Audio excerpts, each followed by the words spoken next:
Good morning, good afternoon, and good evening to everybody. Welcome wherever you are to my Monday live lunch and learn.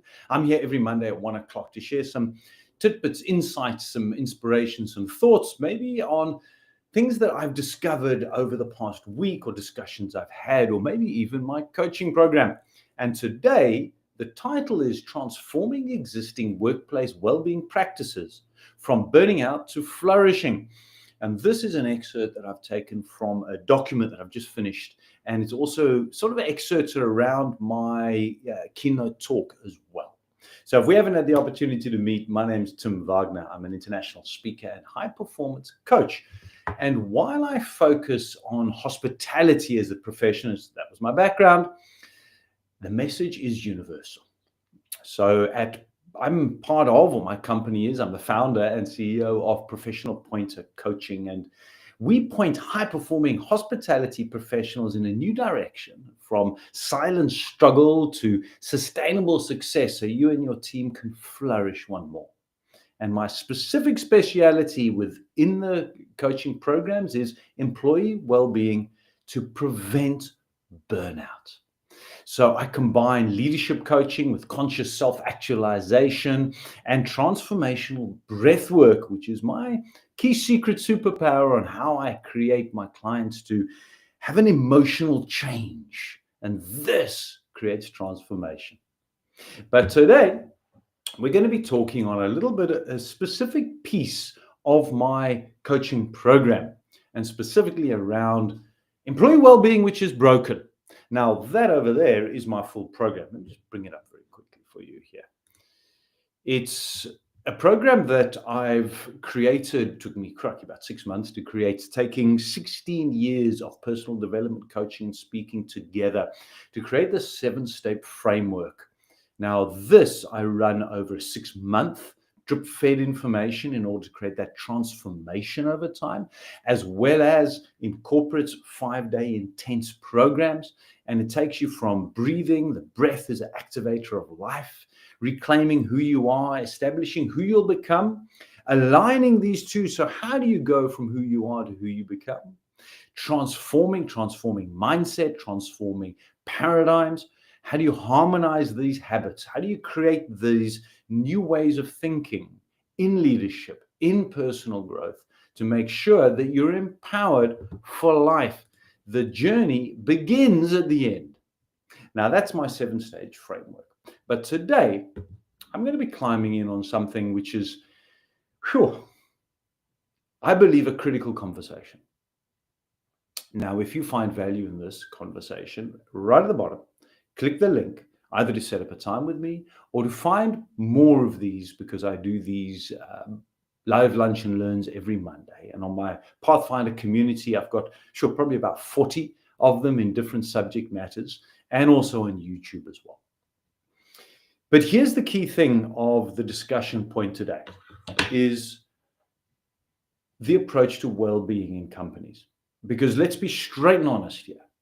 Well-being programs have failed your teams.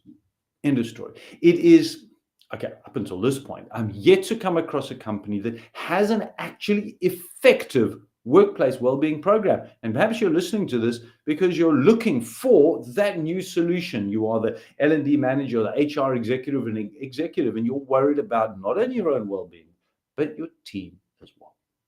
It's not that we need a tweak or a refinement in employee well-being, mindfulness, or employee mental health, whatever you want to call it. The fact is, we need a complete radical change.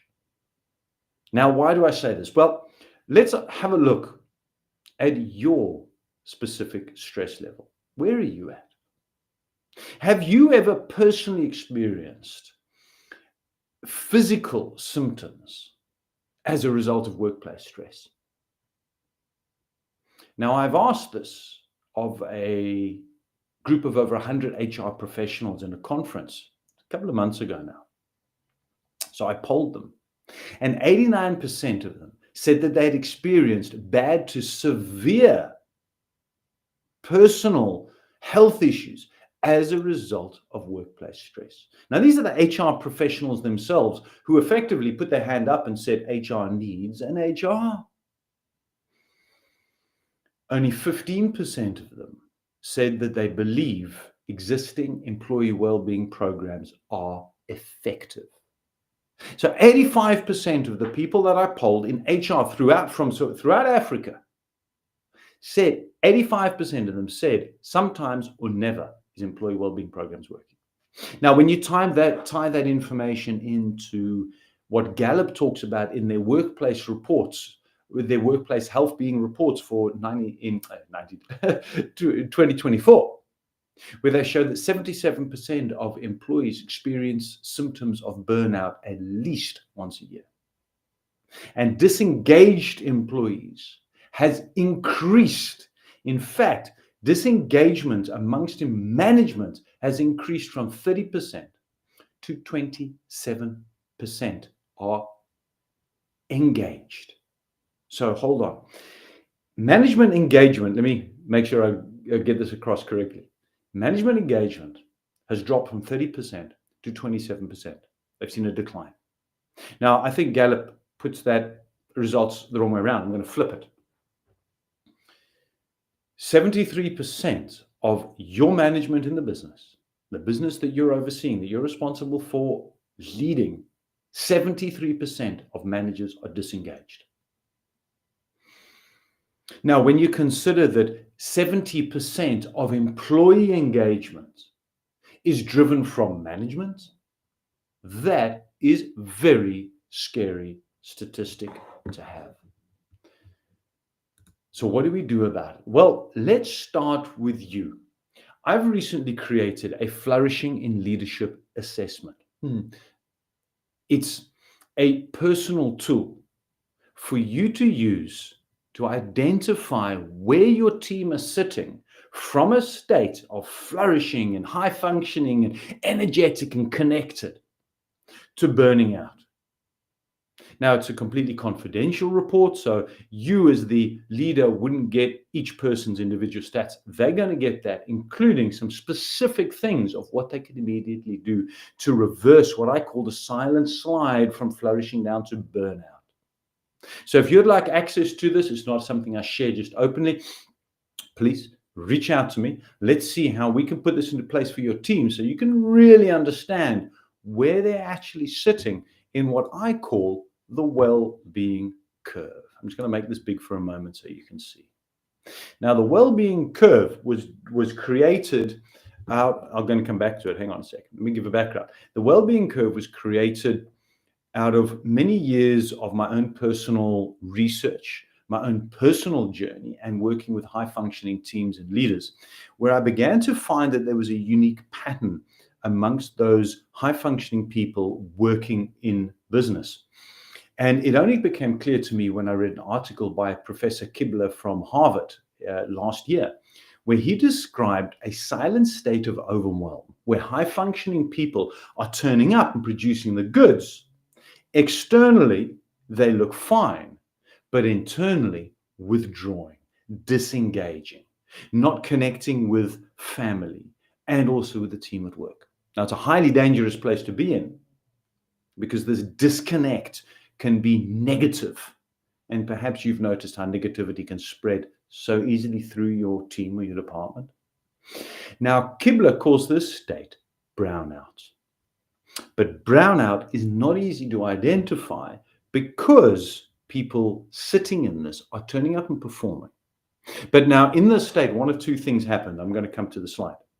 In this state of brownout, one of two things happen. Either they slide silently into burnout, which is finished, complete mental and physical exhaustion, or they become the statistic called quiet quitters. Now, in my keynote talk, I speak about the silent crisis in leadership, which is quiet quitters sitting in a state of brownout. So the well-being curve indicates where you are from the top there at high energy and high productivity when you're flourishing through to stuck, brownout, and burnout. Now, that brownout state is when you're negative, you're disconnected, you're disengaging, you're quietly quitting. The challenge is that being in a state of brownout, you can sit there for many years, a decade perhaps. I know this because I used to sit in a state of brownout. I became a statistic and quietly quit.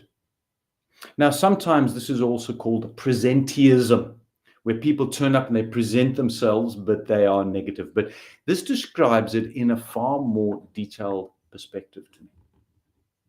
So when you do that flourishing assessment, it'll help you and then your individual team leaders in order to be able to identify where they are from right at the top in flourishing all the way down to burning out, including tools that they can then use immediately to reverse that silent slide. So here are 8 tools or 8 warnings. These are the warnings, not the tools. The tools later on. You want the tools? You can grab them from me later on and by downloading the document. Here are 8 behaviors or warning signs that will dictate if you are going to hit burnout in the next 12 months. Now, this is not just me.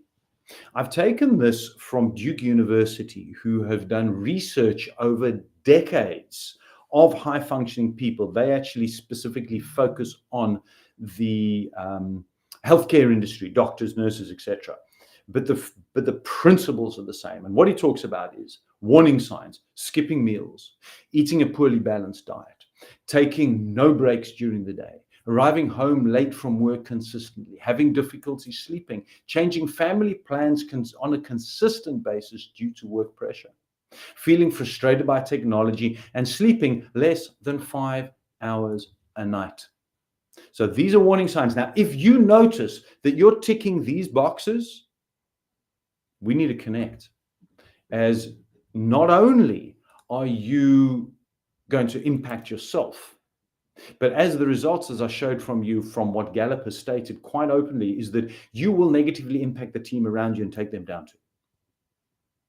Because in the end, cultivating a culture of well-being in your workplace is determined by the executives, by the leaders. Now, this can be unspoken, it can be silent, but it's deadly and loud, where what you do is what they do. And your expectations as the leader is because you do what you do, you're expecting them to do it. But if you're the one heading for burnout, how does that impact your team? The saying from Bill Marklear: your company's culture is determined by how your employees feel on a Sunday night. So does your unwritten culture in your company negatively impact your workplace behaviors? Because leaders in a state of brownout who are turning up and producing the goods but withdrawing are unlikely to also see them in their team.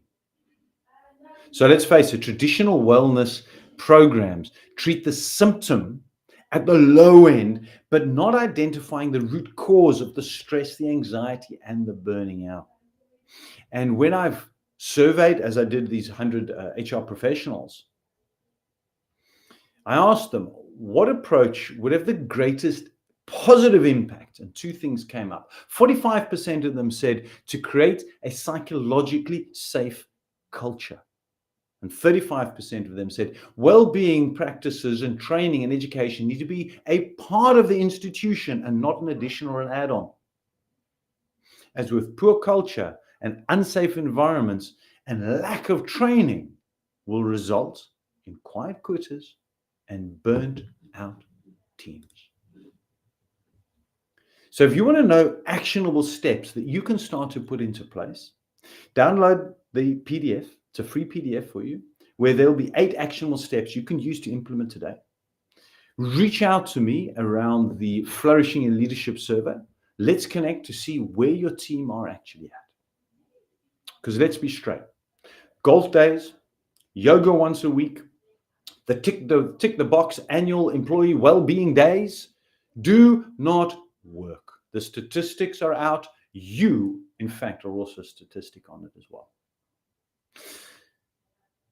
So we're here as the professional pointer coaching team to help your team go from burnout and sitting in that state of brownout back to flourishing in a matter of months. We've seen that employee well-being programs don't work. Burnout's rising, quiet quitting spreading, engagement is down, stress is up, suicide rates are astronomically through the roof. Let's face it, your team are going to mimic what you do. So what culture are you putting into place in your team? We're here to help you. We're here to help you address this, to guide your leaders, provide the tools, provide the support. So ask about that flourishing assessment. Let's help spot and stop that silent slide to burnout. It can be done, but you're going to need some radical changes. So my name's Tim Wagner. I'm here every Monday. Click the link below now. Join my YouTube channel. Join the PathFinders community. But the least of all, reach out to me. Let's produce this flourishing leadership assessment for your team to find out where they're sitting. And I'll see you the same time, same place next week, Monday. Ciao for now.